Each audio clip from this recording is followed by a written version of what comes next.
Hello, and welcome to this special episode of A Mic on the Podium with me, Michael Seal. Back on the 15th of May 2020, when the world was in lockdown and in the full grip of the COVID pandemic, I had the very great pleasure to interview the British conductor Bramwell Tovey. I had played under his baton many years before, when he had come and conducted the City of Birmingham Symphony Orchestra on a few occasions in the mid-1990s. I remembered enjoying playing for him, and I know I was not the only one. When I started this podcast, he was a conductor that I knew I wanted to interview, and thanks to our mutual friend, Alistair Malloy, who introduced us to each other, he graciously accepted my invitation. We chatted for a long time, and even carried on for another 6 minutes after we'd finished the episode. In this special episode, I have added that 6-minute chat on at the end, mainly because we agreed that the next time he was over in the United Kingdom, we should meet for dinner and carry on chatting. Sadly, that never happened, and on July the 12th, 2022, one day after his 69th birthday, Bramwell Tovey died.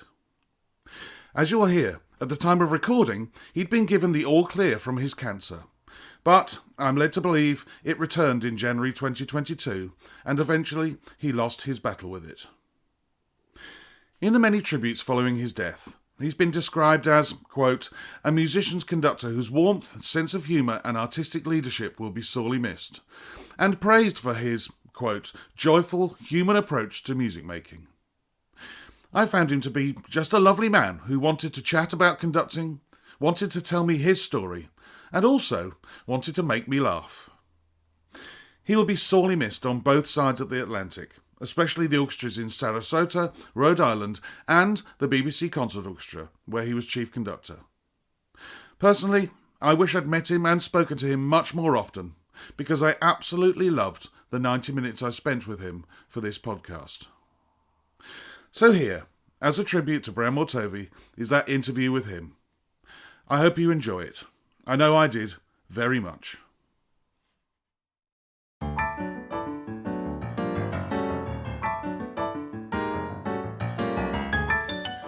Hello, and welcome to this week's episode of A Mic on the Podium with me, Michael Seal. Today, I conduct a conversation with a conductor who has had a truly international career, holding positions in Luxembourg, Canada, the UK, and the United States. He's also managed, during his conducting career, to also be a pianist and composer, writing music for the opera house and the concert stage to great acclaim. It's a real pleasure to welcome Bramwell Tovey. Bramwell, what a real pleasure it is to talk to you today. Thank you, Michael. It's a great pleasure to, or Mike, as you insist on being called. It's a very great pleasure to have been invited. Thank you for the invitation. I must ask, are you well? Are you in good health? I am, yes. As you probably know, I had an encounter, quite a major encounter with cancer last year. On May 27th, 2019, I became a cancer patient, but it transpired I'd been ill for some time.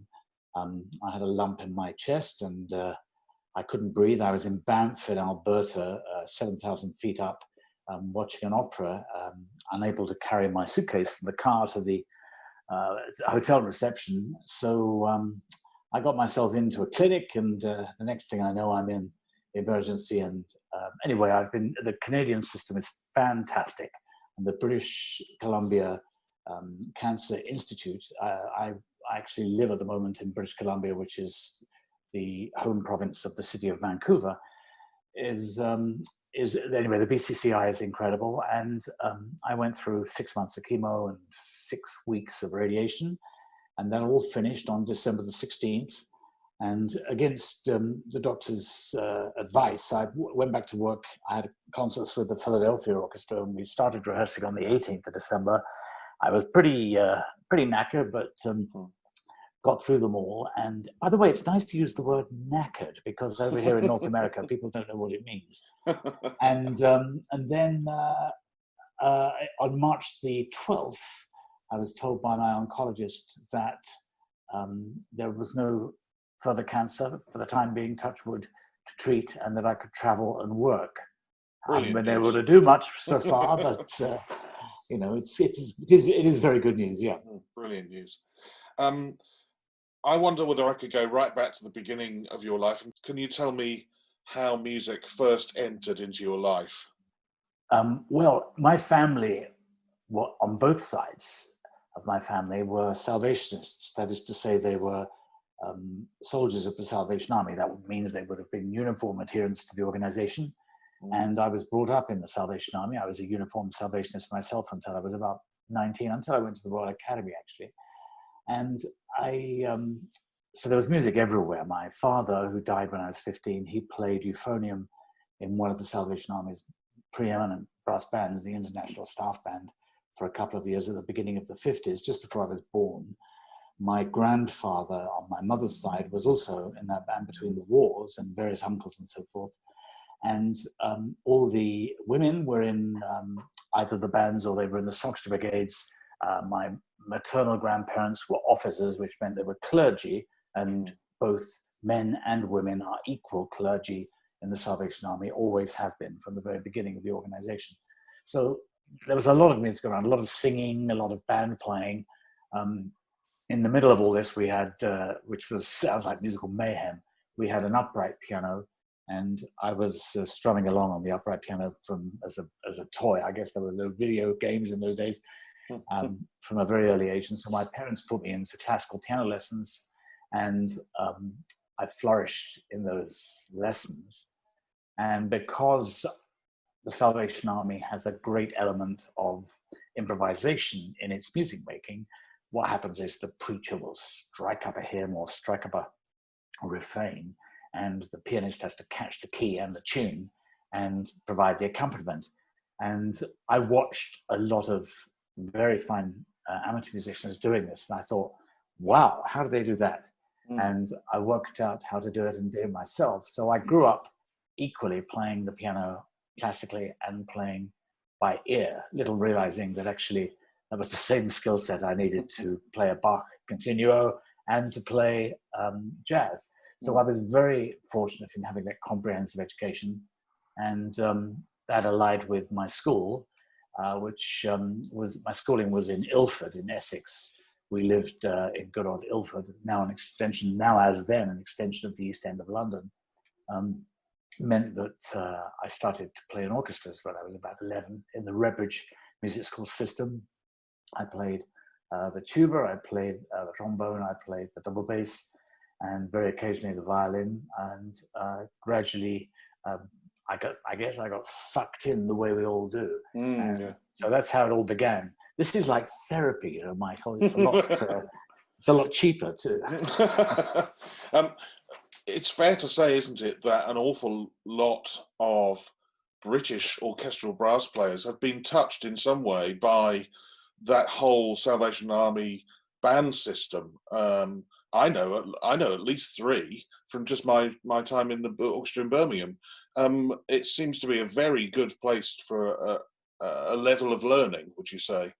Well, the current principal trumpet of the London Symphony Orchestra, Philip Cobb, the current principal trumpet of the London Philharmonic Orchestra, James Fountain, were both brought up in Salvation Army families, and both got their early experience playing the cornet in the band.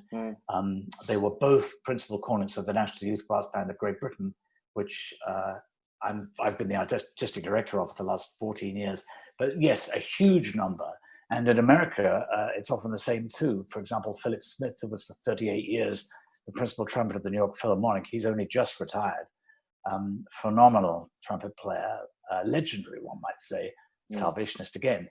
His father, Derek Smith, was a very famous British cornet player who really was one of the most outstanding cornet players of the brass band tradition. So there's a particular style of playing that comes from the British brass band tradition. The Salvation Army based it all around hymn playing, which of course is all about having plenty of air and about phrasing and about portraying the message of the words of the hymn. And this tradition was also practiced by brass bands. So even somebody like, for example, Maurice Murphy, the late Maurice Murphy, who was principal trumpet of the London Symphony Orchestra, he wasn't a Salvationist, but Maurice was a great proponent of brass bands. He'd been brought up and had played in the Black Dyke Mills Band, and of course eventually went on to play those great trumpet solos in the Star Wars movies with John Williams. All of that comes from the same source as Salvation Army music, which is the British brass band tradition, which grew out of the Industrial Revolution at the beginning of the 19th century,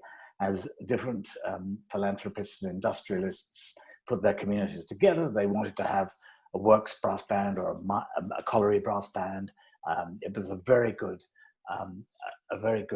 recreation for the workers, and of course it kept people away from the pubs.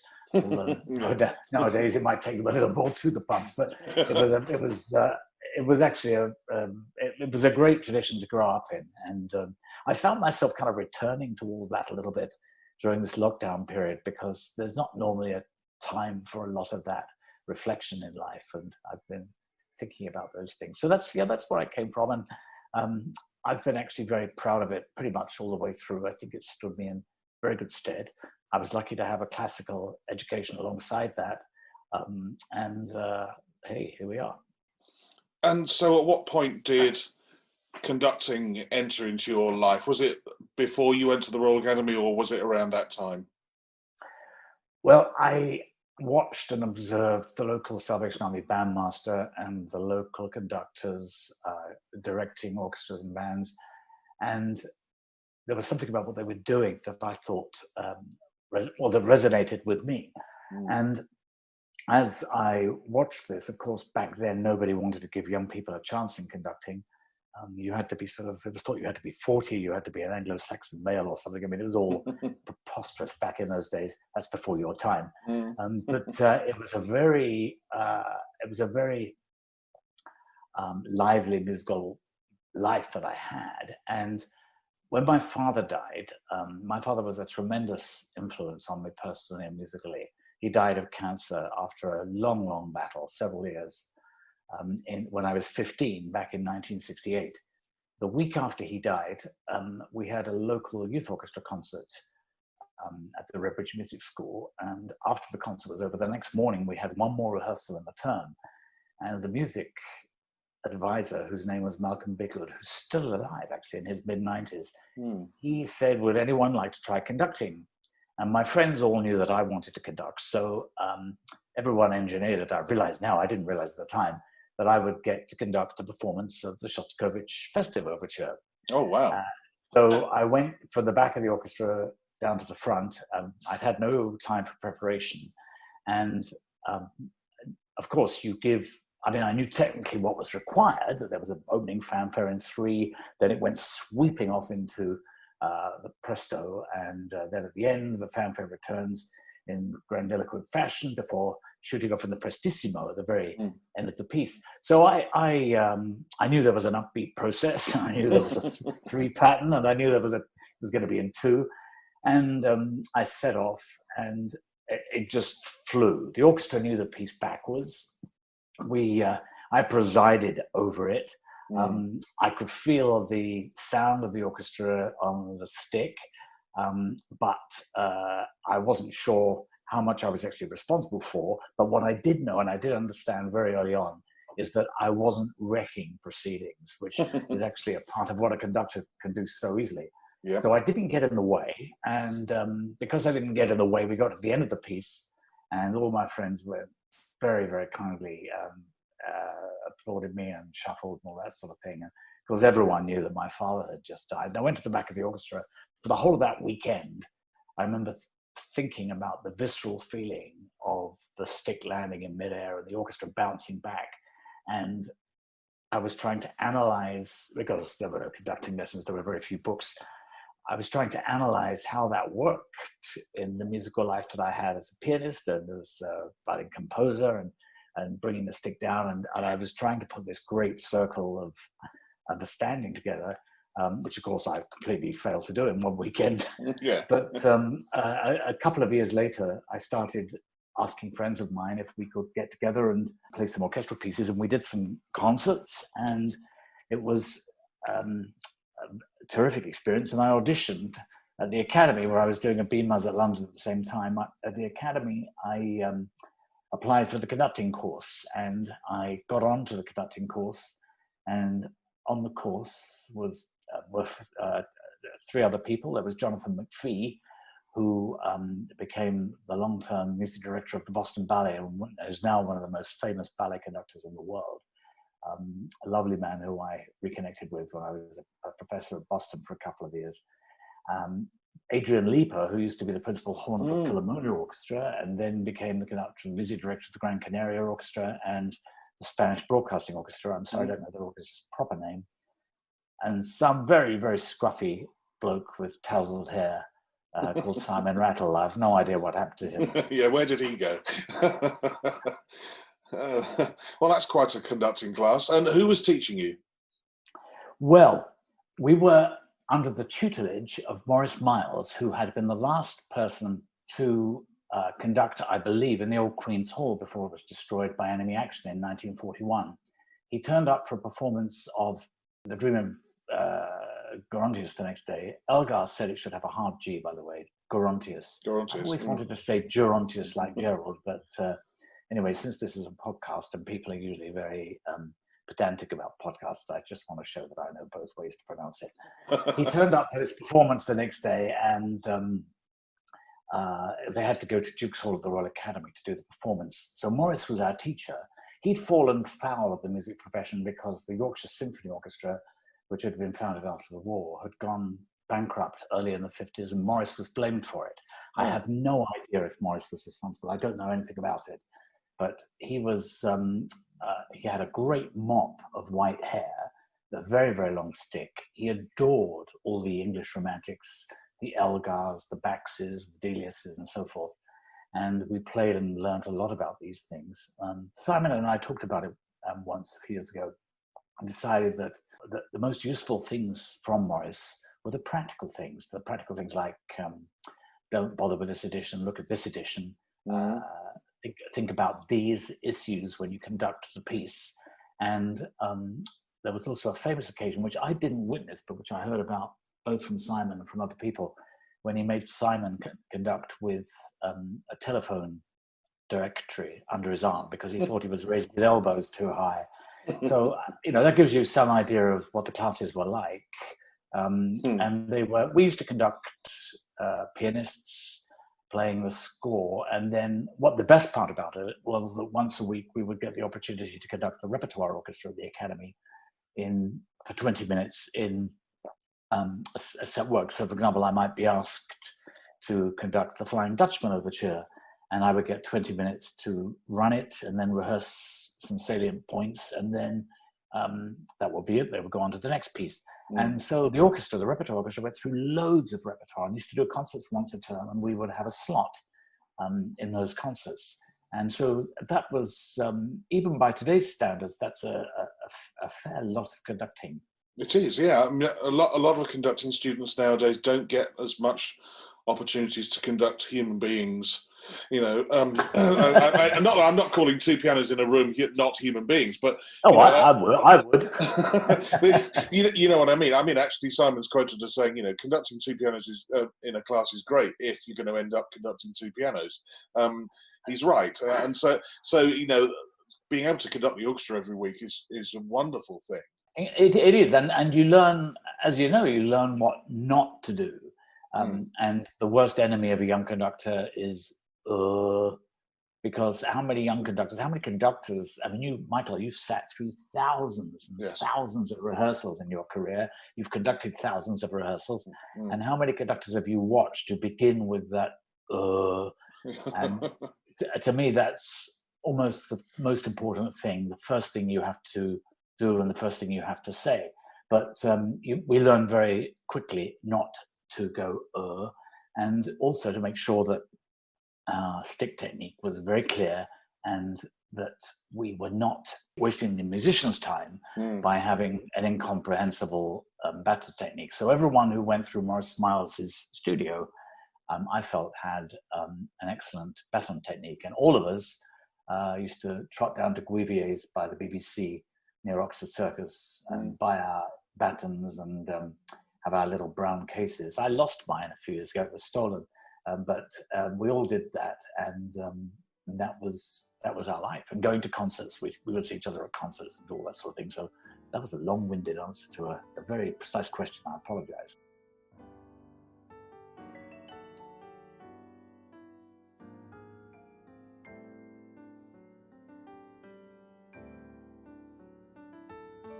what were the next experiences you had with teachers and conducting, or conducting teachers, or mentors? Well, back then, I thought about, I'd done a BMUS at London, and it was a very, very frenetic time because the two institutions never spoke to each other. We used to get the tube from the Royal Academy over to King's College for lectures, and then we would be scheduled to play in the orchestra in the afternoon. And if you were a tiny bit late, people like Maurice Hanford used to shout at you. So it wasn't today's huggy-feely snowflake world. It was a pretty tough regime. And it was only 3 years as well. It wasn't 4 or 5 years or any options to extend.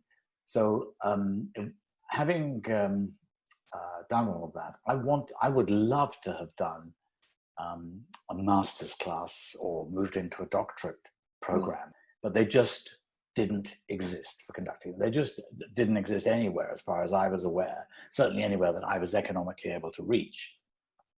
And I mean, I've been, for 2 years at Boston University, I ran the master's and doctoral departments for young conductors.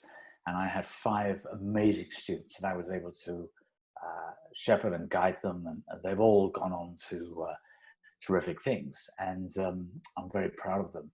But nothing like that existed when I left the academy. So what I was lucky enough to do next was I'd had a job conducting the Hanwell and Ealing Operatic Society. Actually, Simon used to go in depth for me on rehearsals of Fiddler on the Roof, and which they always remind me about whenever I'm in touch with anybody from there. And I went to, from there I started conducting the Hanwell Band in London, which was London's best brass band. I was very fortunate that there was a trumpet player in the orchestra for Fiddler on the Roof who played in the Hanwell Band. So I started doing Radio 3 broadcasts with the band. My predecessor was Eric Brevington, who was the managing director of the London Philharmonic Orchestra and had been a famous trumpet player in the 50s, had sat next to Malcolm Arnold in the LPO in the early 50s.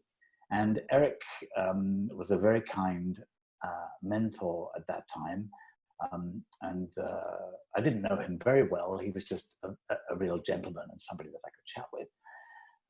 And from there, somebody at London Festival Ballet heard that I had left the academy after doing conducting and that I played the piano, and would I come and audition for an assistant conductor job. So I went and I conducted the prologue and act 1 of The Sleeping Beauty at the Hippodrome in Birmingham. Oh, wow.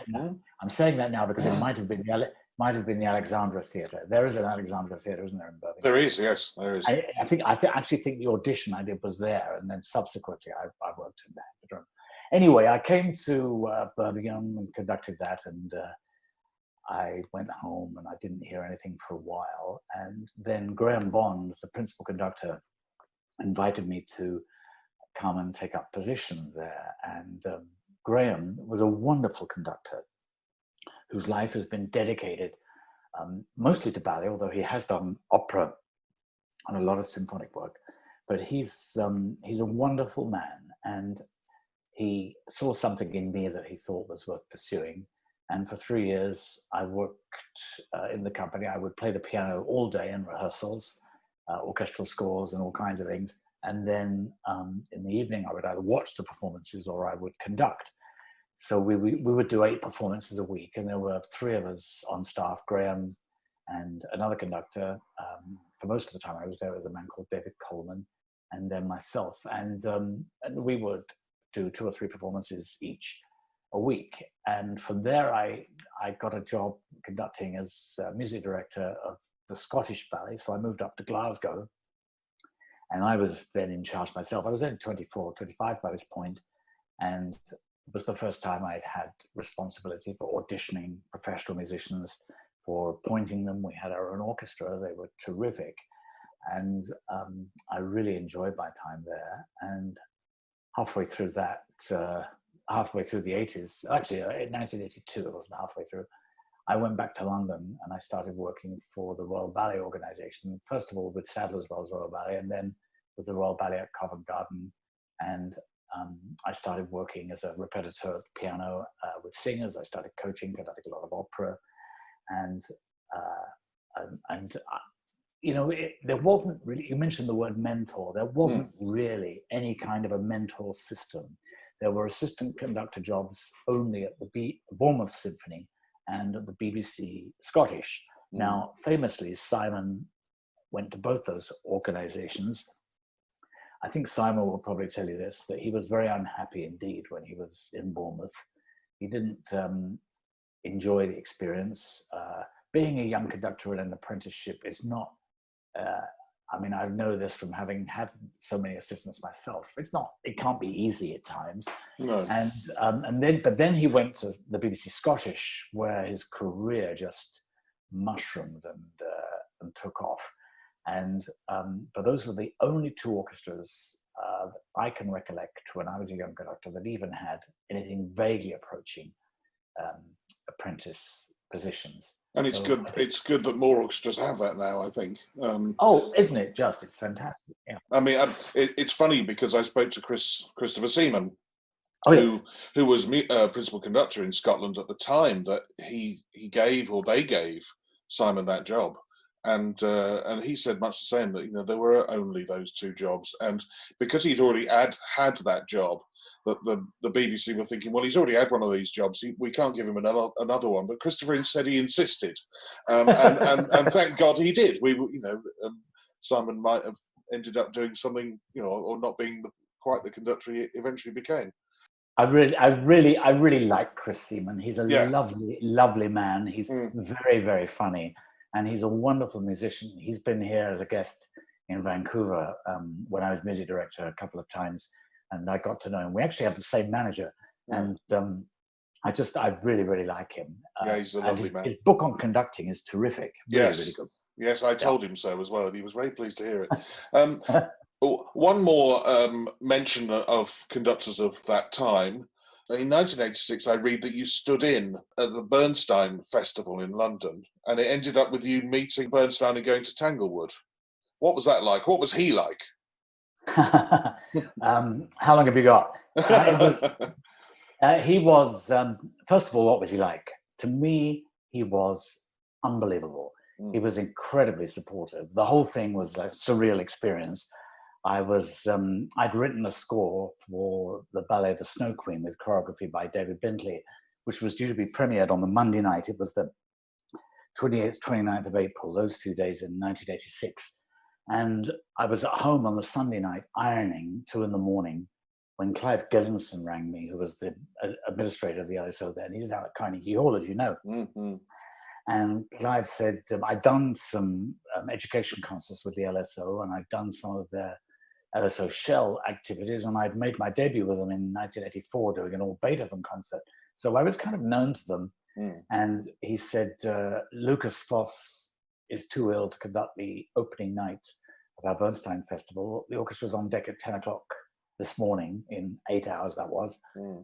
Will you come, and we'll give you the scores when you arrive, because we sent them out to the program note annotators and we don't have any other copies. And, one of those moments where you could say, well, I don't know. Yeah. But you pause for a second and you go, oh, all right. And it's inside, your heart is racing and pumping. And there was one little caveat, Clive said, Bernstein will be at the concert, but he doesn't want to conduct. He wants to just attend this concert because he's conducting later in the festival. So, being in the flush of ignorance, because I was young, I was 32, I was also pretty experienced by this time. I'd been conducting professionally for just over 10 years. I went to the Barbican the next morning, and I got the scores in front of the orchestra. They were handed to me, and I sight read some of these scores, which is pretty terrifying with the LSO. But the LSO were amazing. They were so supportive. We spent the day rehearsing. The only piece that I'd conducted before was Rhapsody in Blue with John Ogden as the soloist, and he was I'd actually done Rhapsody in Blue with John Ogden in a concert the previous year, so that was okay, except John Ogden was very sick at that point, and it wasn't although he was the loveliest man imaginable, it wasn't an easy musical experience. Anyway, that's another story. The next day, I went up to Birmingham that night, did my premiere of the new ballet, and the next morning I came back, and I was halfway through Fanfare for the Common Man, which was opening the festival. The Bernstein Festival lasted about 2 weeks. There was this commotion at the back of the Barbican, and flashbulbs going off, and I turned around, and in entered this extraordinary man with this shock of silver hair, deeply tanned, with a cigarette in his hand. I mean, who else gets to smoke in the Barbican? With a cigarette in his hand, a guy standing behind him with a towel and an ashtray, the coat over the shoulders, the white silk scarf, the whole Hollywood image, and TV cameras and all the rest of it. And anyway, he walked down the stairs and came up on, the orchestra gave him a huge welcome. My knees were like removed from my body and were just, I don't know, they were playing Woody the Woodpecker or something. And up came Bernstein to the podium and shook my hand. And I was surprised to find that he was actually quite short. He was maybe 5'4", 5'5", something like that. I'm about, I would stand about 5'9" and a half. So I shook hands with him, and of course, I was completely fanboy. I didn't really know, although I didn't know the word fanboy then, but that's exactly the kind of state that I was in. Yeah. And he said to me, well, I've done this before, as you may know. And of course, he made a famous debut with the New York Philharmonic when Bruno Walter went ill during the war. He said, I'm here for you, and I hear it's going to go very well. And he was fantastic. He was incredibly supportive. There's footage. If you go Bernstein Tovey on Facebook, on YouTube, there's footage up there of the rehearsal of me conducting Prelude, Fugue, and Riffs, and him standing beside me. He was sort of masterclassing me in one particular section. The program was Fanfare for the Common Man, Rhapsody in Blue with John Ogden, Halil. It was the British premiere of Halil, the great work he wrote for flute, string orchestra, and percussion. One of his best pieces. The symphonic suite from On the Waterfront, Marlon Brando film, and then the complete Firebird suite of 1919. Anyway, it just seemed like an endless program. And everyone had assumed that I knew the Firebird and that I'd conducted it. Well, I'd heard it, but I have to confess, I'd never cracked open the score. So when people said to me, oh, of course, you know this piece, I'm doing that young conductor thing of going around going, oh, absolutely, of course, And of course, it was total BS. And I mean, I've had plenty of young conductors do that to me. So it's just part and parcel of being a young conductor. And I went on. It was the concert was packed. He was incredibly gracious. On the Monday night after the Snow Queen premiere in Birmingham, I'd had supper with Princess Margaret, who attended the gala first performance. Tuesday night, I had supper at the reception with Leonard Bernstein and all the worthies who came along on that occasion.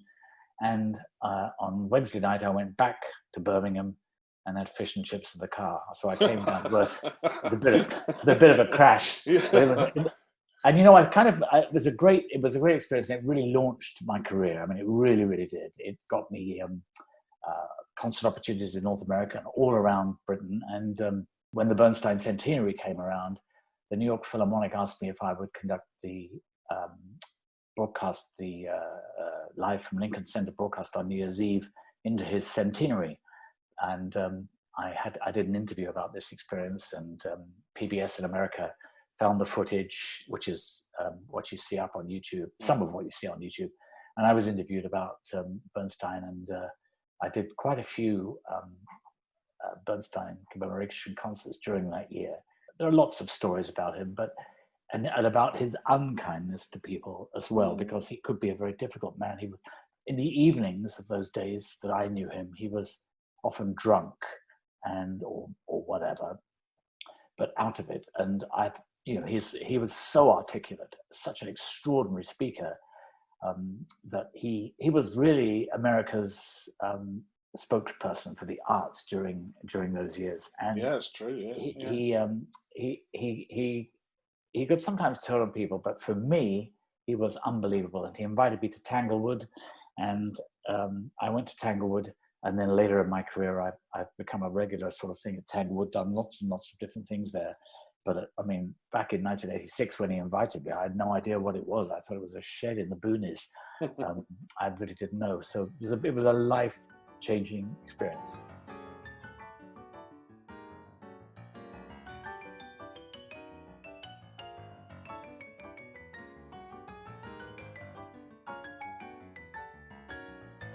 You've been music director in Winnipeg and also music director in Vancouver, artistic director of Calgary Opera, but also worked with the New York Film in the summertime and the LA Phil, principal guest at the Hollywood Bowl, but also being a Brit and working now, you're principal conductor of the BBC Concert Orchestra.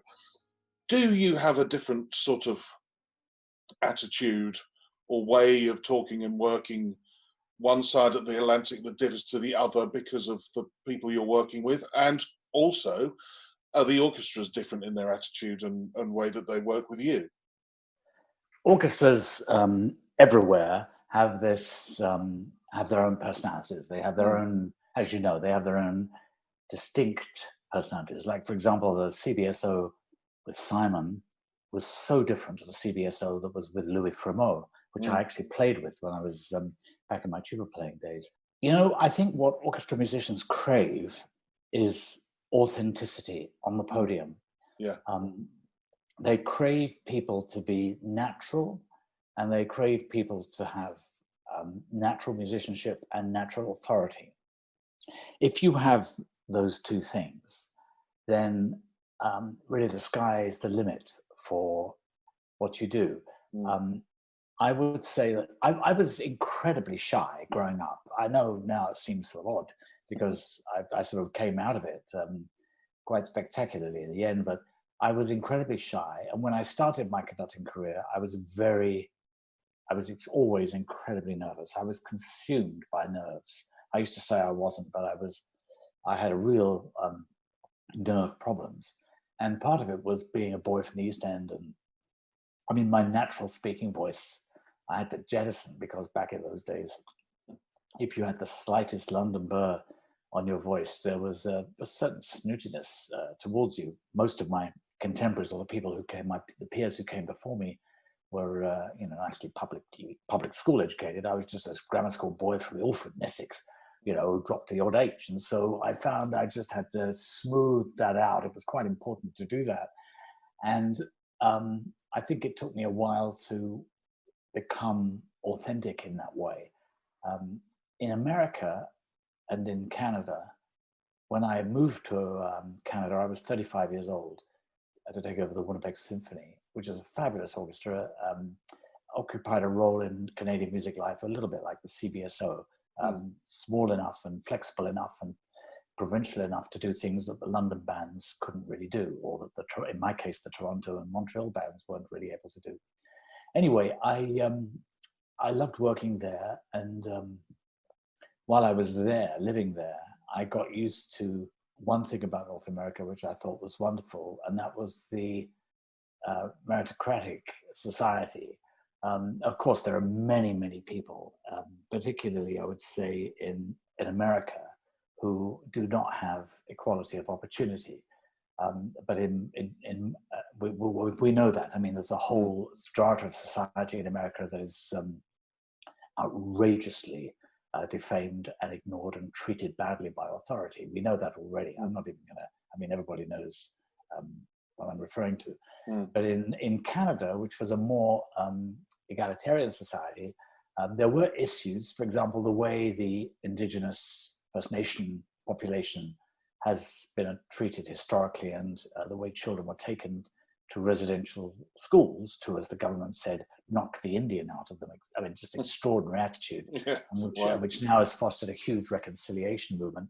But aside from that, Canada was full of refugees, wartime refugees, people from Eastern Europe who migrated to Canada because they couldn't get in the States, they didn't want to stay in Europe, and they couldn't get into England. So they came to Canada, and Canada welcomed these people with open arms, and they brought with them a habit of concert going and a habit of this meritocratic society. And I completely flourished in that environment. And from there, I went on to Vancouver and became music director there in the year 2000. And while I was in Vancouver, there was one orchestra you didn't mention that I was music director of, which is Orchestre Philharmonique de Luxembourg. And I was music director there for 5 years in the early years of the century. And so I was working a lot in Europe, I was working a lot in America, and I was very happy. I have 3 kids, so I was pretty occupied with how they were doing.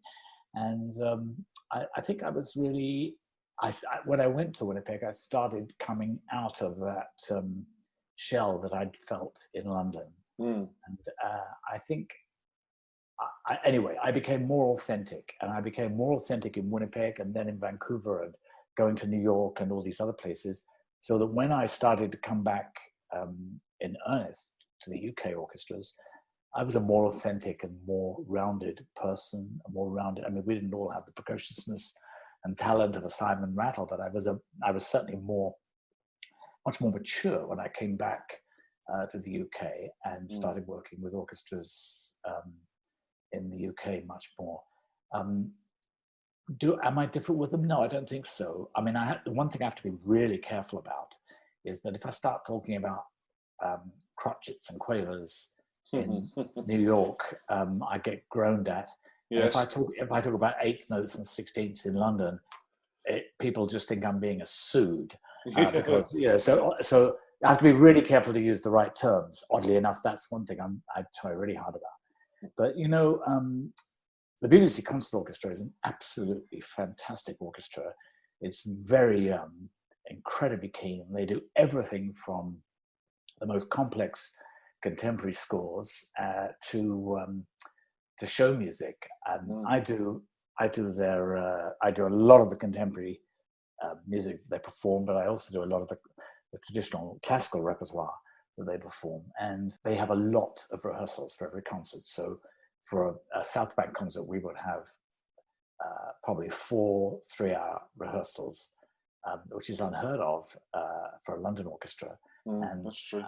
And I really need to be on my mettle because the orchestra love rehearsing. And actually, that's the one thing about North American orchestras. They hate being sent home early unless there really is nothing to do, because they really love to rehearse. They take things very seriously indeed. They're tenured, their orchestras are very financially secure, whatever you might read about them. They're backed up, most of them, by huge endowments. And I mean, if I go to Chicago, which I do every year almost now, it's an incredible orchestra, an extraordinary orchestra. And when you're in rehearsal, you can hear a pin drop. Nobody says a word. Their discipline is extraordinary. And I know they're listening, because if I slip in a funny line, they laugh at it. So, and as a conductor, I did Enigma with them last year, just before I became ill. And it was just even, the first bar of Enigma, as you know, that chord that goes down before the theme begins. To get the right sound, the right beginning to that chord, and to produce the same unified attack is very difficult, because lots of orchestras are a little flabby on that. Some people front end the note too firmly, some are too late behind the beat. And I talked about my personal theory about that note with them. They totally got what I wanted, and they applied that across the whole piece. And we had the leisure to do that. I know I did some performances of Enigma with the Royal Phil probably about 10 years ago now, and they were fantastic. I mean, it's a great, great orchestra. And I had 5 rehearsals. And I thought, my agent said there's 5 rehearsals. And I thought, this is unheard of. Then it transpired. I've got 3 hours the first day, and then the second day, before the second concert, I've got 3 hours before that. And I've got 3 hours before the third concert. You know how it goes. So it wasn't 5 rehearsals at all. And of course, they really didn't want to rehearse, and I don't blame them. Neither did I. Once we'd done the first show, but it's by the time we got to the last performance, there was no difference between the Royal Philharmonic Orchestra and the great orchestras of America. What I think is different is the leisure to be able to build a performance, not in an over pedantic way, but in an organic way. And of course, in America, they play concerts 3 or 4 times in the same hall, whereas there are very few orchestras in Britain that do that. CBSO is one of them, but it's a luxury to be able to do that. You mentioned Luxembourg, and I was going to mention it in my next question, but seeing as you've already mentioned it, I worked out that at one point you would have been probably working with the New York Phil in the summer and music director in Vancouver at the same time as being music director in Luxembourg. Every conductor I've talks about the travelling. How did you cope with the travelling when you were doing that triangle of cities across the Atlantic and back? When I got the job in Luxembourg, I'd gone in to do a cancellation. Ted Downs was ill and unable to go, and I was 49, and they offered me the position on the strength of the cancellation. And incredible resources they had, and I opened the hall in Luxembourg that everybody enjoys visiting now. It's a lovely hall, yeah. So I did we commissioned Penderecki's 8th Symphony for that. I had a wonderful, wonderful time there. Well, I think, yes, you're right. That's exactly what I was doing. And I was not doing just 10 weeks in Vancouver. I was doing 18 weeks, and my contract in Vancouver required me to live there.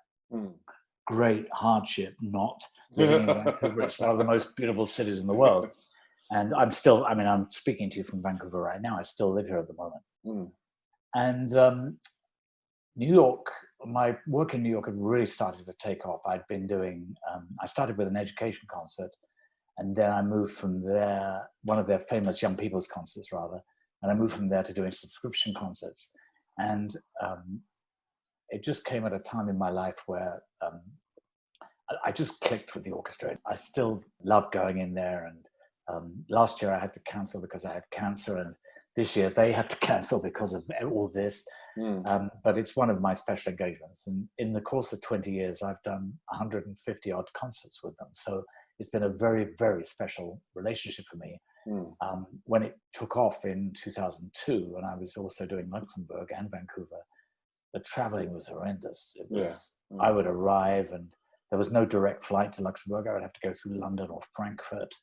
And it was very difficult. I was also trying to get to see my elderly mother, who was living in Bexhill on the south coast. I was trying to fulfill these obligations and be a good dad, because my 2 girls were like just 2 and 4 years old at that point.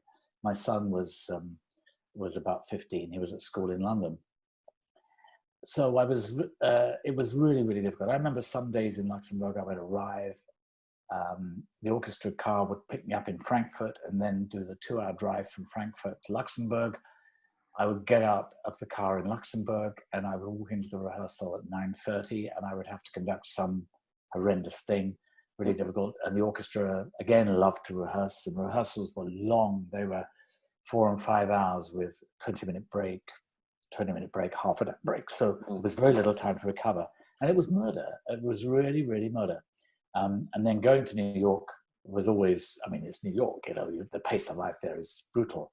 And so I kept it up. And then I got offered, while I was in Luxembourg and doing that in New York, I got offered the principal guest conductorship of the LA Phil at the Hollywood Bowl. And that meant that my summer months, which were often rest and recuperation. And now they've gone as well. Yeah. And so we talked about it as a family, and I decided that I really couldn't keep Luxembourg and Vancouver going. One of them had to go. And my kids by then were at school in Vancouver. They were in a bilingual school, so they both grew up speaking English and French. And of course, that was great in Luxembourg. But it just seemed that it was just, anyway, after that, I was pretty busy as well. So I sadly declined the offer of an extension in Luxembourg, but I took on the LA Phil position instead. So, flying is, it's pretty gross, as you know. It takes it out of you. Yeah, unless you can walk on the plane and turn left. Yeah, absolutely. And go and lie down. Then it makes, that really does make a huge difference. Once I was getting on a plane in New Jersey, and I was going to the summer home, Saratoga, of the Philadelphia Orchestra to do a concert. And I bumped into a conductor called Andrew Grams, who was an assistant conductor in those days at the Cleveland Orchestra. I'd met him in Cleveland when he'd assisted me. I was sitting in my seat on the plane, and Andrew came on and said, "Maestro Tovey, how lovely to see you." And suddenly this man sitting next to me stood up across the aisle and said, "Maestro Tovey," and it was Pavo Yavi. We'd never met. So all of a sudden there were three conductors blabbing away at each other. And then the luggage was forever arriving at the other end, and we all stood around chatting for a while. But, So there's that cliche, isn't there, that conductors only ever meet each other at airports or in motorway service stations in between gigs. I suppose that's sort of living proof that it does actually happen. It is. Sometimes that's a good thing, though, because not every conductor has a personality that's as attractive as their publicity. That's true. Did I really say that? I'm sorry.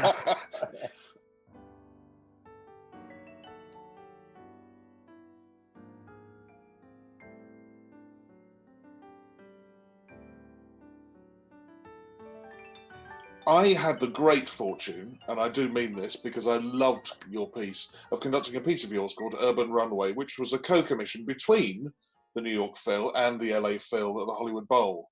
When do you find time to compose when you're not on airplanes or meeting conductors in airports? You've written concerti, you've written small pieces like Urban Runway, pieces for brass band, a full-length opera. When do you find time to compose? And also another question, when you conduct your own music, do you find that easy? For want of a better question. Well, the answer to that is definitely not. And I'll tell you why in a second. But when do I find time to compose? I've been very lucky. I've been blessed all my life with the desire to get up early. And many days, even when I have like a double rehearsal day, I'm up at 5 or 6. I've just always had that ability. And I find that an hour of study between 6 and 7 takes 3 hours if you leave it till the afternoon of the same day. The mind races, the mind is very creative. And so most of the actual act of creativity and the compositional process comes in that same time period between about 5 and midday for me. And then there's the whole act of putting it together, orchestration, and so on and so forth. Until about 5 years ago, I always wrote my scores out by hand, transposed everything myself and did all that. I had a brilliant copyist in Winnipeg called Clayton Halverson, who's an absolute genius. And then I started using Sibelius, and I found it very useful on plane trips because you could sit there and it was hard to get your manuscript paper out on a plane trip, but orchestrating on a plane trip is easy. You can use the keyboard and I've got very fluent at it now and just fly through it. It's early in the morning and I found that I would work at a great pace. And then about 3 years ago, I had a piece actually in the summer of 2018, Freudian slip. In the summer of 2018, I had the premiere of a big set of piano variations for piano and orchestra. And I found that I was finding it harder and harder to compose. And not that the ideas were flowing, but the physical act of getting it down and dealing with it all. And I was a bit overwhelmed. One of my kids was very ill at that point, and is now fully recovered, I'm happy to say. But it was a very difficult time personally. And anyway, I this inability to get it done became very serious about a year and a bit ago. And then I found out that I had cancer.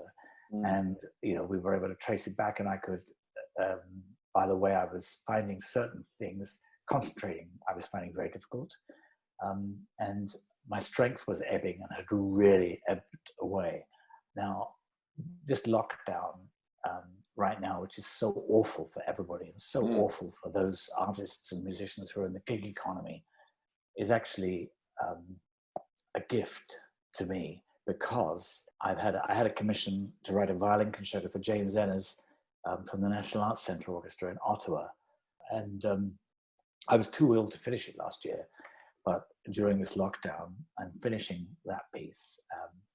I had a concerto for orchestra commission for the Vancouver Symphony, and I was too ill to finish that, but I can finish that in the lockdown. So really, I've been grabbing time my whole life to do this. And there was one very funny thing that happened. I was writing a concerto for Canadian brass to play with orchestra, which we were doing in Vancouver, and then Canadian brass were taking it all over the place.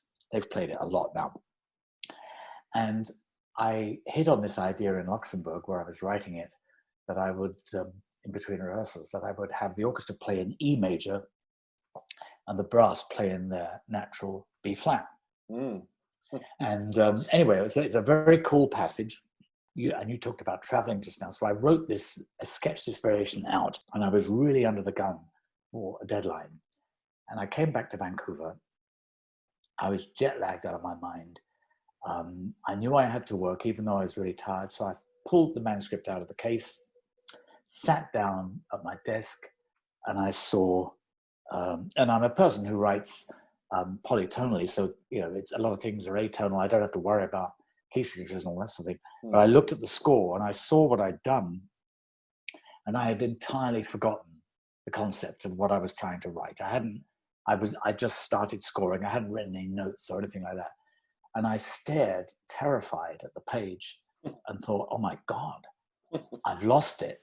I've had some kind of enormous brain fart. What's going on?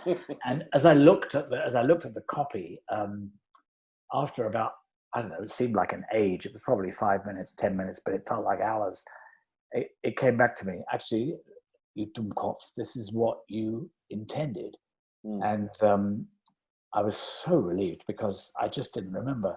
So, that's one of the tricks flying can play on you. And also when you compose in bits, that doesn't help. But basically just grab a bit of time. And because I'm a jazz musician as well as everything else, improvising is musically is something that I can do. So I fall back sometimes on a kind of paper improvisation if I'm wanting to fill gaps in the score, and I often go back afterwards and then rewrite those passages. And the improvisation provides a kind of framework for what's needed. So I try and use everything that I've got. Now, the other question you asked me was when I conduct my compositions. Yes. And you know what? I am the worst conductor of them, I often feel, because I look at them and I'm looking at the orchestration and I'm looking at them vertically and I'm thinking, oh, what a clever color to put the violas with the bassoons, or what a great idea that was. I'm having all these ideas, and meantime, I'm getting slower and slower. But somebody else, like you, your performance of Urban Runway with the BBC Concert Orchestra, I've played Urban Runway with the orchestras who commissioned it and with most of the major American orchestras and elsewhere. And the best performance, the best conducted performance, and the best all-around performance was the BBC Concert Orchestra, which you did for me when I was ill last year when you stood in for me. So this is embarrassing. How kind. How kind. And I'm leaving that bit in. The minute I got the score, I opened it and thought, oh, this is great.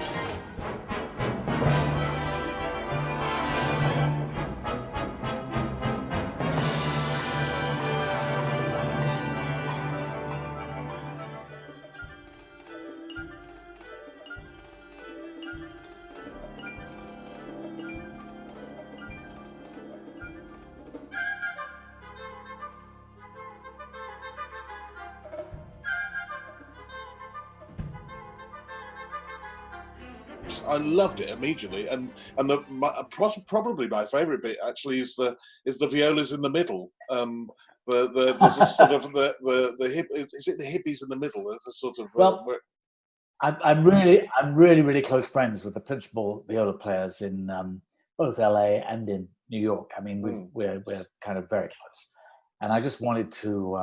It's the height of viola jokes, if that doesn't sound like an oxymoron. At that particular time, and I just wanted to write a viola joke. So the piece is based around the, as you know, that kind of special gait that fashionistas seem to have when they don something with a fancy name like Boss or Givenchy or whoever it happens to be.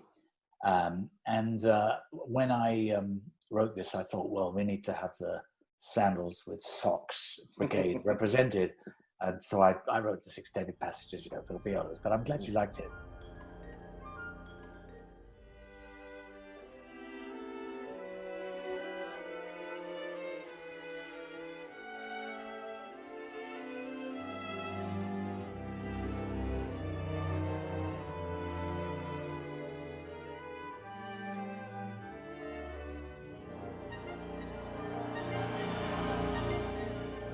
I'm assuming, because you are such a great pianist, that when you come to learn a new score, that the first thing you would do is go to the piano and look at it that way. Would I be right or would I be wrong? And when you learn a new score, are you a scribbler in your scores, or do you try and keep them clean? Oh, no, I write all over them. All over them. If an idea occurs to me, I fling it down on paper. I mean, the score is supposed to be in your head, and the act of writing all over the score, I find, gets it into your head. Yeah. And also ideas occur to me while I'm sitting reading them. Why would I want to keep my score clean? I can go to a library and see a clean score.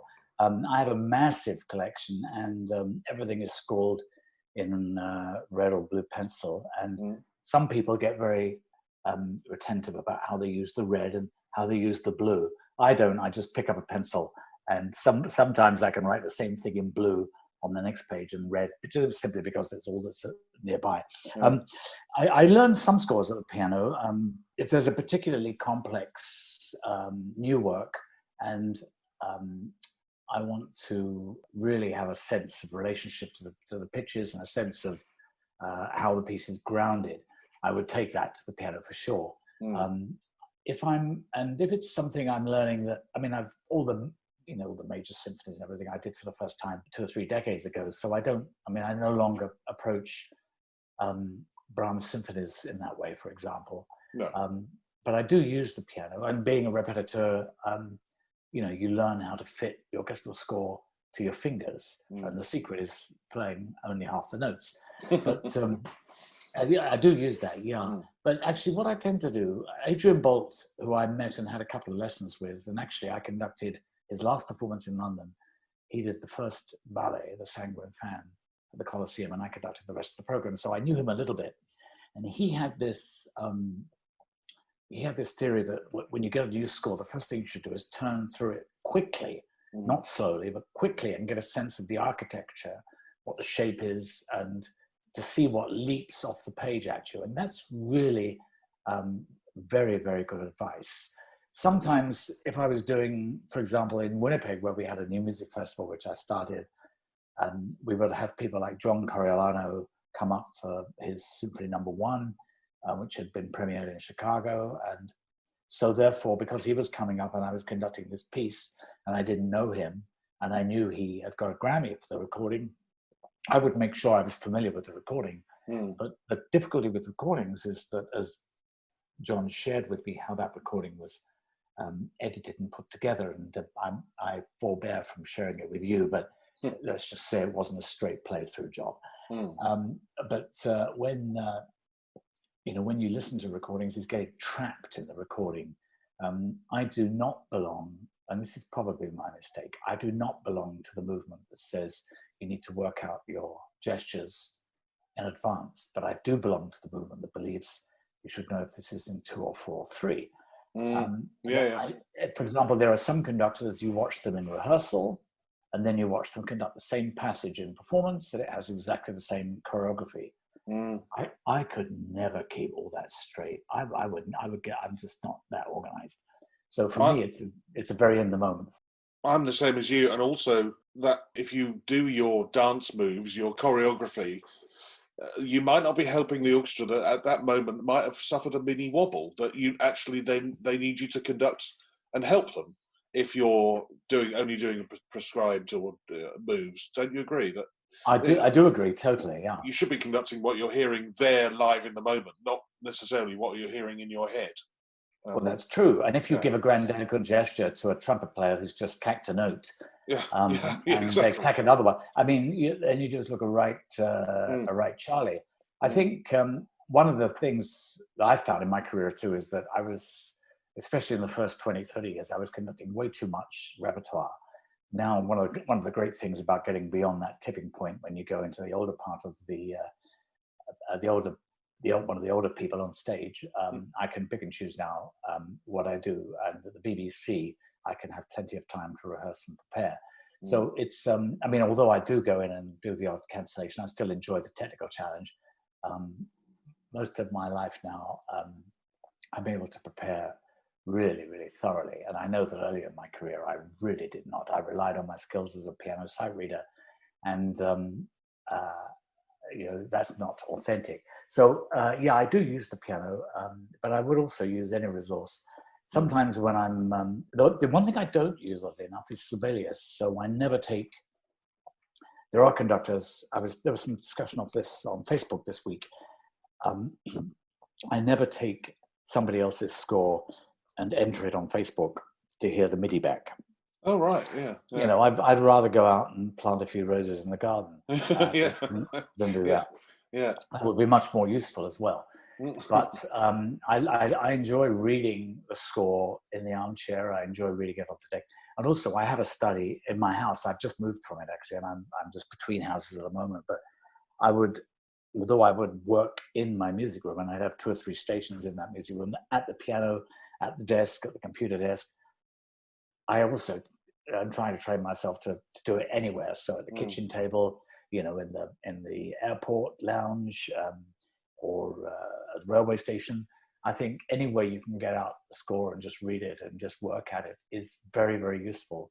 So on board, I always take my scores on board and my little pencil case, which is a bit dinky, and do my thing. And then, you get the stewardesses, those dumb questions you get, are you a musician? And you say, yes, I'm a conductor, actually. Oh, how wonderful! Does the orchestra take any notice of you? You get these questions. Anyway, I feel better for sharing that one.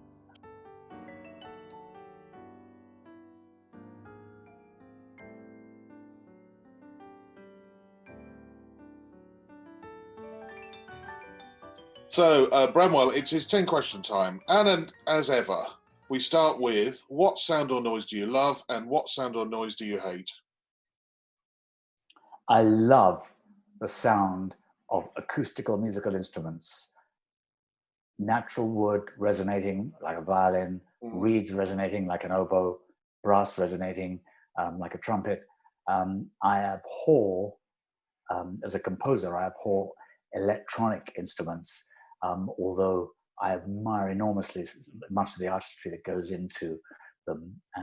But I find the thing that I most loathe is the sound of people who, in the park, will play their music on a loud box and ruin your own tranquility, where they should have their own headphones in. If you had 24 hours free, what would you spend it doing? Are you serious? I've got, at the moment... Well, the point is that you don't have a choice at the moment. We're all sitting here not having a completely blank canvas of where you'd like to go, what you'd like to do. Okay, well, I can tell you what would I do on an ideal day. I'd like to wake up in St. John's Wood. I'd like to go and see some cricket at Lord's. I'd like to drive with some friends through the countryside, through my old stomping grounds in Essex and Suffolk, stopping at hostelries for lunch and getting to Aldborough in Suffolk in time for dinner at the Wentworth Hotel, and so that I could wake up at the end of my 24 hours overlooking Aldborough Beach. That's a superb answer. It really is, because I think I could easily, other than the going to bed at either end of the day, I could easily join you for all of that. Who would be a favourite conductor of yesteryear? I feel this should be like Desert Island Discs, and you're not allowed to choose Carlos Kleiber.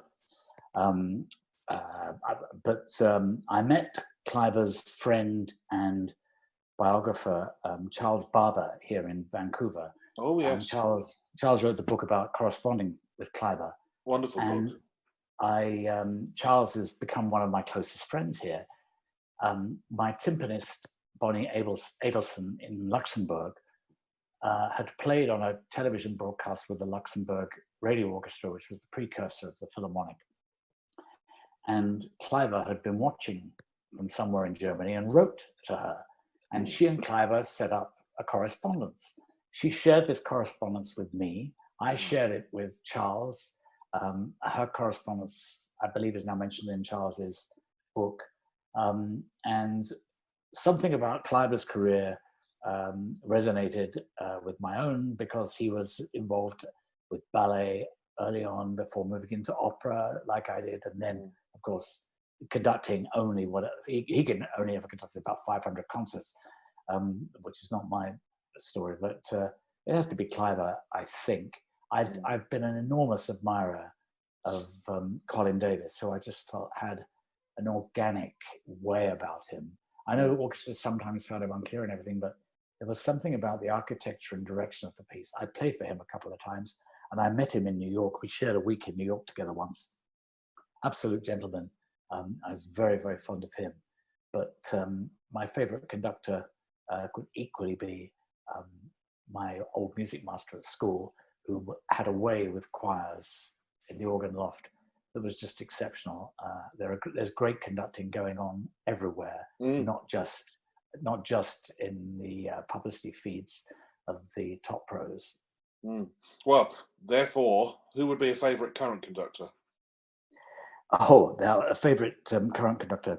When I made my subscription debut downtown with the Chicago Symphony, I started on a Tuesday morning, I think it was. And the night before, there was a concert with Riccardo Muti conducting Schumann 4. I had actually not seen Muti live since he was a young man at the Philharmonia.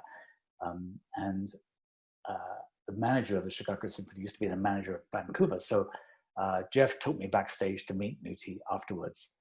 And Jeff Alexander, I loved what Muti did and achieved with that orchestra. He was hardly moving. And when he did move, the earth shook. And the orchestra were with him every step of the way. He would be unorthodox. He had the score there. He wasn't worried about optics, except maybe the hair. But he wasn't worried about optics, of from memory or anything like that. And the music making was exalted on one of the highest levels I've ever seen. I felt so privileged to be able to go in the next day to conduct. And I met Muti, and he was very gracious. He knew I had worked with Jeff in Vancouver. We spoke for a few minutes. And the funny thing was, when I was talking to him, it went quite quiet for a minute, and the sort of gangly way that you can say the dumbest things. So I said to him, "Oh, I'm really looking forward to this week. Because I'd conducted a Ravinia before. I said, this is my downtown debut in subscription with the concert." Muti looked at me as if I was an idiot and said, "I know, I'm the music director." But I would actually say that right now on the planet, the combination of Muti and the Chicago Symphony is really breathtaking. And he won't come to London because the critics gave him a mauling last time he was there. So he just said, "Forget it, we're not going to London." They go to Vienna, Paris, Salzburg. Mind you, they're not going anywhere right now. No. So, yeah. Well, he has that in common with Kleiber, doesn't he? Because he never came back to London after he had a mauling from the London critics. That was true. I remember Clive Gillinson telling me a story, though, that Kleiber was all set to come to the LSO in the last year or so of his life. And then Kleiber asked Gillinson because he negotiated his own concerts. He said, "What's the fee?" And Kleiber said, "Well, this is what we pay. This is our maximum that we pay." And Kleiber just laughed and put the phone down. So there might have been other reasons for that. What is the hardest work you have ever conducted? I think also about one of the most embarrassing things that ever happened to me. I've always found stuff like the Red of Spring, Bartók's Second Violin Concerto is very hard to conduct, but I've always found that naturally fits the kind of musician I am. So I've never had a problem with those pieces. Contemporary works and everything, I've done all that stuff to death. So all the choreography that is necessary to get through that stuff, I seem to be able to somehow manage. But the worst thing I ever had was underestimating Beethoven Pastoral Symphony. And the second or third time that I conducted it, I'd done a concert just after the Bernstein experience we spoke about earlier at the Edinburgh Festival, and I'd had supper with Stanislav Skrovichevsky and Cleo Lane and Johnny Dankworth, and Sean Connery was there, believe it or not, and a whole bunch of other people. And I thought, oh my gosh, this is fantastic. I've arrived, and how wonderful this all is. And all I was a dumb, stupid 32-year-old. I got on the plane, the crack of dawn, to go and do a one rehearsal concert with the RPO. It's amazing they ever asked me back, actually. A one rehearsal concert with the RPO, which included the Pastoral Symphony. And I'd looked at the score, I knew the music, and I was awful. I just didn't understand the level at which the RPO expected this music to speak. I was completely lost. And I mean, nowadays I do the pastoral often. I'm often asked for it, and I love doing it. And I hope I have acquired that understanding. But that was that piece scared me to death for a number of years. And it was only when, I think about the mid-90s, I did a complete cycle of Beethoven symphonies in Winnipeg and finally laid it to rest, that terrible memory. So there you are. I told you this was like therapy, this session. Are you lying down? Are you lying comfortably? When travelling abroad to conduct, what item could you not leave home without? Well, having left just about everything at home at one time or another, I think the answer is I'm now prepared to leave everything at home. If I didn't even pack, when you pack every week, you get, unless you have a system and unless you're organized, it inevitably happens that you leave things behind. So a long time ago, I decided that I would not be too nervous. But I think the one thing is very boring, that I do like to have my personal batons. So the one thing I take care of is I put batons in my main case, and I have batons in my take on board case, because if I lost the batons, I mean, I often conduct anyway, not often, but sometimes without a baton, then I can cover that eventuality. We got time for a story? Yeah, go for it, yeah. So years and years ago, I went through this period of saying, I'm not going to use a baton anymore. I don't like being beholden to a baton. And I was conducting the Brahms variations on a theme of Haydn. And, my hand was scooping. I curved my hand and I turned it in a circle in front of my face. Then my left hand, and I cupped my hands. I ran my fingers through the air. I played the orchestra like a piano, the whole BS thing that conductors do. And anyway, afterwards, I was taken to a reception, and I was introduced to this very elderly man who was over 90, I think, as I remember him, and he was from Yorkshire. And anyway, I was introduced to him. Somebody said, "Oh, this is Bramwell Tovey, who was conducting." And this Yorkshireman said to me, "Oh, you don't use a baton then, lad?" And I said, "No, I don't." He said, "Why is that?" I said, "Well, I feel like," and then, simulating the gestures while I was talking, I said to him, "Well, I feel it gets me in greater touch with the music. I feel that like I'm touching the wishes of the orchestra and the score, and I'm communicating that without any kind of barrier between my soul and the orchestra." And he said to me, "Well, let me tell you this, young man, judging by your hand gestures, if ever you give up conducting, you'd make a marvelous midwife." So after that, I decided I would go back to using a baton. So it's a punchline I couldn't see coming. That was a brilliant one. All the best gags are the ones where you can't see the punchline coming. I know. Well, I didn't see it coming while I was talking to him. Yeah, but you didn't. What is the one thing you would change about being a conductor? I don't think there's actually anything I would change about being a conductor at the age I'm at. I'm in my mid-60s. I finally worked out how to do it. I feel I'm getting somewhere. I have great relations with the orchestras that I conduct. I really enjoy the work that I do. I've had the most incredible time 18 years with my orchestra in Vancouver, and I'm still going back regularly as with the title, emeritus title or something. And I love all of that. I think the one thing that I would want to change about the profession is that I think way too few music directors live in the cities of their orchestra. So, they're happy to shout and to be cheerleaders for their cities from elsewhere. And I understand why that happens. It's very hard, people, partners have connections, and why should they have to uproot just because you've got a job?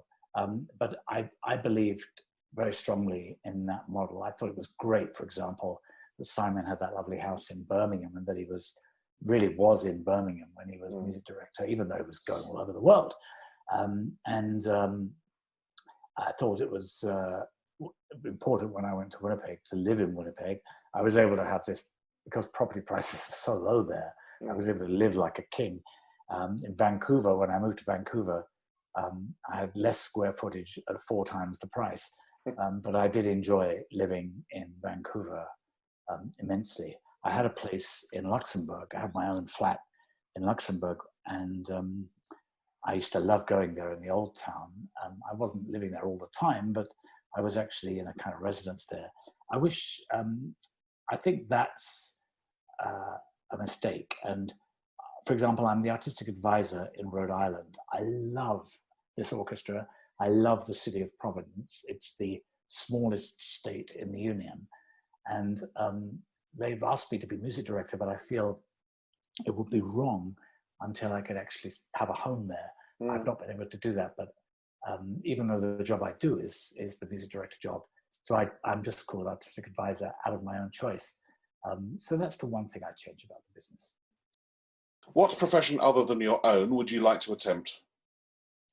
And now, none. But back then, I think the school that I was at produced pillars of society. They became doctors, lawyers, chartered accountants.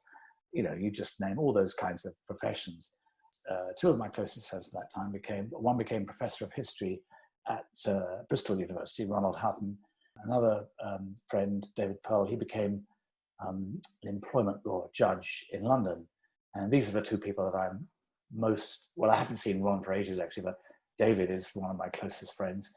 And so when I was offered a professorship at Boston University, I always thought I'd like to be a university professor. And I loved the teaching. My daughter came to Boston to be a student. Everything was wonderful about it. My health started to collapse. I couldn't work out why. And then the hours that the university wanted, I was supposed to do a day and a half a week, and I couldn't get away with doing.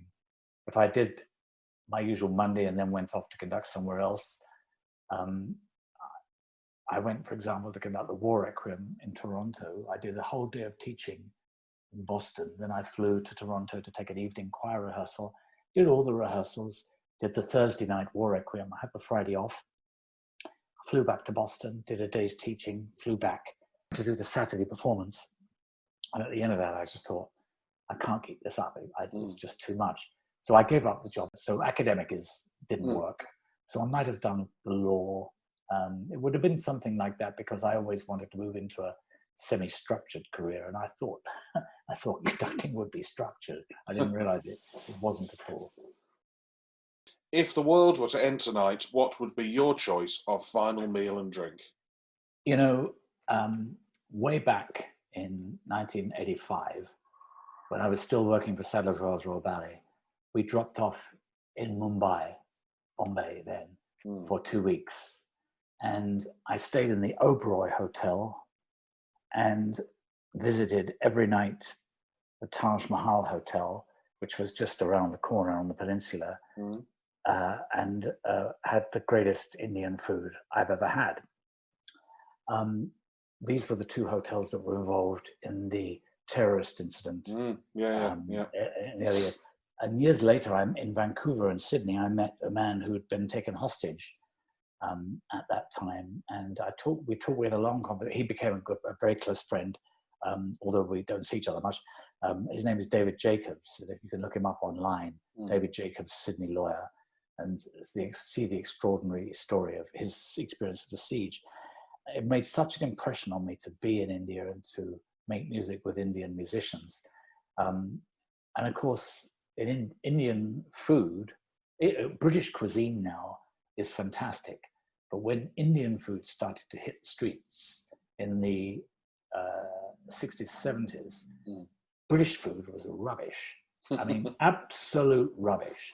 And Indian food was a revelation. And I'm not talking about your average chicken tikka masala, although that's wonderful too, but just the whole concept of cooking in that way. So if this were my last day on earth, if I was on death row or whatever it is you've got lined up for me, I think what I'd do is I'd have an Indian meal, maybe cooked by the restaurant that I used to go to in Luxembourg. I'd probably have a glass of Cobra bottled beer, or maybe Kingfisher, but I'd probably wash it down with an Indian beer. And I'd follow that with an Irish coffee with English whipped cream on the top, because it's made better in England and Britain than anywhere else.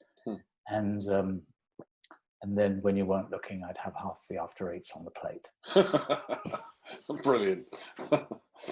Can I thank you, Bramwell, for a wonderful hour and a half chat together. Had a wonderful time, and I hope to see you very soon when all this is over. Thank you, Michael, and thanks again for that great performance you did with the BBC of my piece. I was absolutely thrilled with it, as I hope you realised. Thank you.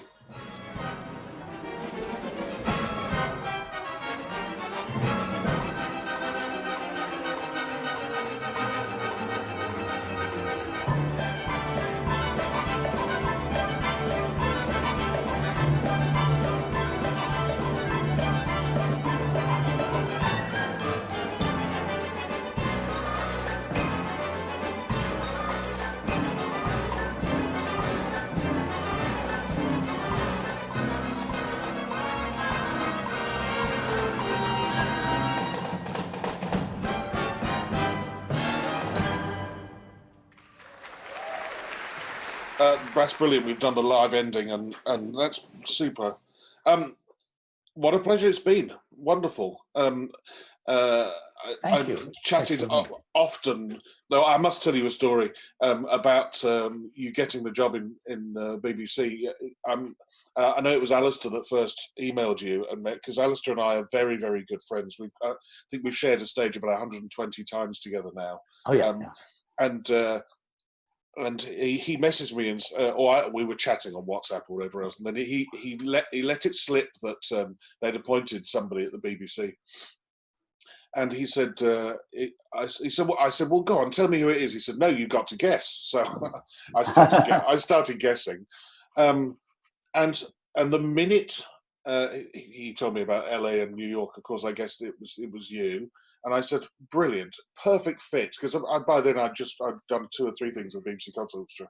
I said, it's a perfect fit, because of your background in jazz and all the stuff you've done in composing. I just wanted to tell you that, a whole evening of guessing games. Well, Alistair, he wasn't helping me. In fact, he was leading me down all sorts of blind alleys. But I'll thank him again for introducing us. And well, thank you. He's a one-off. He's Alistair. I mean, there's nobody quite like him. I mean, I knew him when he was a percussionist in the Sadler's Wells Orchestra back in the 80s. Well, it was a surprise. I did a gig with them, and I didn't even know that there was a job there. Yeah. And about 6 months later, it was a long time after, I got a message from Andrew Colley. Any chance we could meet and chat about this?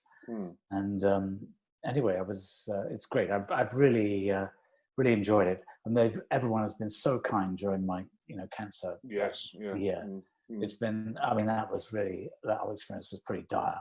Yes.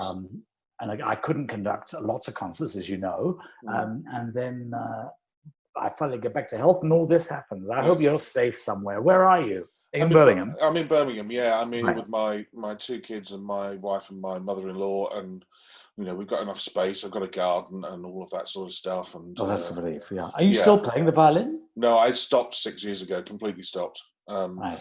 Best thing I ever did. The management of the CBSO helped me do that. They basically gave me a 2-year sabbatical and said, "Look, you want to go and be a conductor? We want you to be a conductor. We'll keep your job open for 2 years." And how lovely! How lovely! About 6 weeks into my 2-year sabbatical, I realised there was no way I was going back. And I've loved it, and it's sort of flourished ever since. And really pleased I did it. I know, looking back in hindsight, which I suppose we've just been here for the last hour and a half. I'm glad I'd played for 20 years because it means that I sort of know how it works really from the inside, and I'd struggle. I think it's one of my sort of selling points. So I'm not I'm not upset that I didn't do it earlier. I'm very pleased I've done both. Right. Yeah. Well, good on you. I think it's and let's face it, that's a great pathway to becoming a career. To becoming a conductor, I mean. Yes. Yeah. Well, I think so. I mean, the hardest thing, of course, is that there is the poacher turned gamekeeper. There are people I grew up with 20 odd years in the CBSO who now barely speak to me because I've become one of them. Which is incredibly immature, but that's just how. But that really tells you more about them. Yes, of course. Yeah. And exactly. Actually, I'm sure you don't encounter that when you go to other orchestras. No.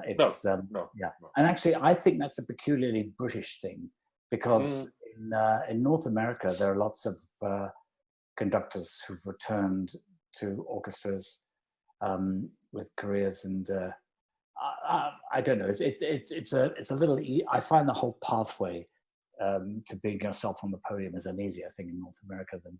And it's hard when you conduct your colleagues. Yeah. Well, absolutely. Yeah. I mean, I said it on the other day on one of these podcast things that hasn't gone out that they're still the hardest orchestra I ever have to conduct. I've conducted them 250 times. You'd think it would be easy by now, but there are still people there who remember me, pissed in a hotel corridor when I was 22, and so they probably find it hard to take me seriously now. I've reached 50 and only conducting. Well, we all grow and we all develop across life, and I think those people that don't grow, that stagnate, we just have to smile and turn the other cheek. Yeah, exactly. Yeah. At one point, I was going to stop you and ask you whether it was a particular bit in the middle of Preludes, Fugues and Riffs, the bit where all the dotted lines are on the score, that Bernstein was giving you some coaching on. Was it that bit? It was actually, I don't remember the dotted lines, but it was the bit, it was in the first movement. It goes into cut common time. Sorry, it's very fast. Dee-dum, dee-dee-dee-dum, and then bam, it goes into slow cut common time. Oh, yes, sort of stripper tempo sort of thing. It was that section, and I was being so Anglo-Saxon and boring, and he very gently stood up there, and I actually there is footage of some of the other works, but that's the footage that has sort of survived and was used in a Bernstein documentary, it was. Well, if you watch it, you'll see exactly. I'll look it up. Yeah. Huge thanks. It's pleasure. This episode will probably go out in early September. That's how far away, because I'm dripping them out one a week. All right, good idea. Because do let me know, and I'll I will. Yeah, I'll email you. And next time you're back over, and if I'm not working, I will come down to London, watch the concert, and come and say hi. Well, it would be wonderful to get together and have dinner, because I'm sure we have a lot more in common than than we think.